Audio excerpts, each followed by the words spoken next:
What is going on, everybody? So now we're into week 3 for the Packers, and this week we have the Packers facing off against the San Francisco 49ers. I still have some pretty bad memories of, that NFC Championship back a couple of years ago, and so that still sort of haunts me.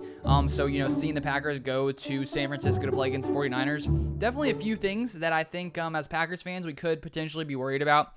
But I basically want to go through this entire game. Or not this entire game, go through some things about this game. Go through 3 things in particular that I think are important for the Packers coming to this game. And then at the end, I will give my score prediction. And if you guys have yet to subscribe, you want to see more Packers content, make sure you guys subscribe to the channel down below. So first off, I think one of the biggest worries coming into this game for the Packers is our offensive line, mainly because Elgton Jenkins, who has been subbing in for David Bakhtiari over there at left tackle, has been missing practice the past few days. And I saw a tweet earlier today that said it didn't seem like he was out there on Friday. I'll see officially what the injury report is later today. But there's a chance that Elgton Jenkins doesn't play in this game versus the 49ers, and that is a problem considering the 49ers have a great defensive line, and Nick Bosa could be lining up, outside on the right side where he typically lines up. And if the Packers have to sub in another backup at left tackle, I think there could be some problems there just because we're already missing David Bakhtiari, who is no longer obviously playing left tackle because of that ACL tear. Then we sub in Elgton Jenkins, who has been pretty solid at the left tackle position. He's been great pretty much wherever he plays.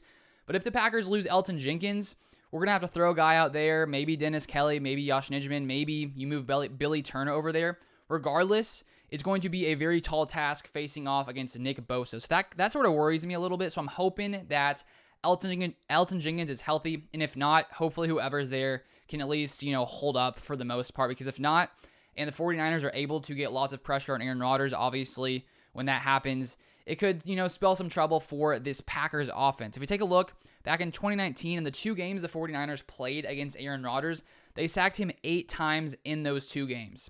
In 2020, when they played him, though, of course, the 49ers had tons of injuries, and because of that, the Packers were able to have a pretty solid game against the 49ers.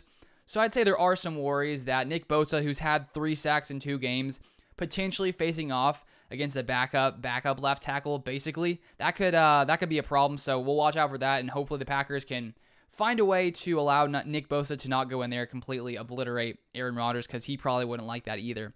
Now the other thing, the probably the second biggest thing I have coming into this game, maybe the biggest worry, thinking about that NFC Championship game back a few years past, is this Packers defense going to be able to hold up against the run? Because so far this season, they really have struggled, especially in week 1 versus the Saints with Alvin Kamara just running all over them and, basically running all over them. If we take a look at the Packers defense, right now they are ranked as the 29th ranked rushing defense, allowing 139.4 rushing yards per game. Then you have the 49ers, who so far are the 9th best rushing offense, averaging 124 yards per game.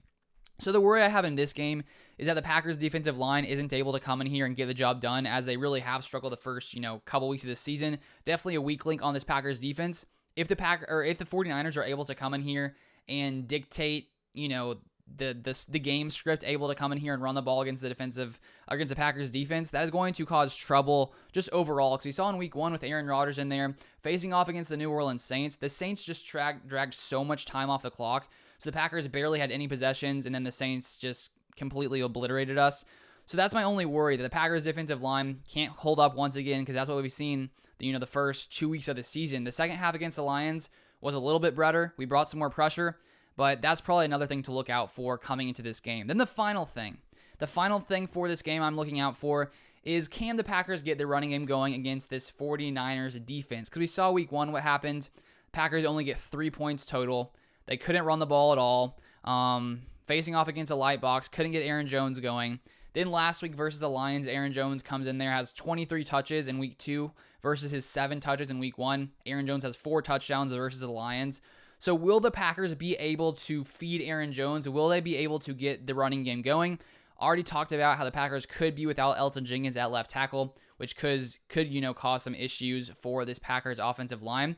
So we'll see if we're able to run the ball against this 49ers defense. If the 49ers are able to do, similar things to what the Saints were able to do, covering up the receivers while not bringing that much pressure, while stopping the run, that would obviously cause some issues for this Packers offense. Luckily, Aaron Rodgers had a pretty solid game last week, considering the Packers were able to, rely on the run a little bit. Aaron Rodgers went 22 for 27, 255 yards with 4 touchdowns in that game. So hopefully the Packers can dictate the running game, get the running game going, get Aaron Jones going once again. But my score prediction for this game is going to be Packers 27, 49ers 24. Comment your score predictions down below, but I'll see you guys next time.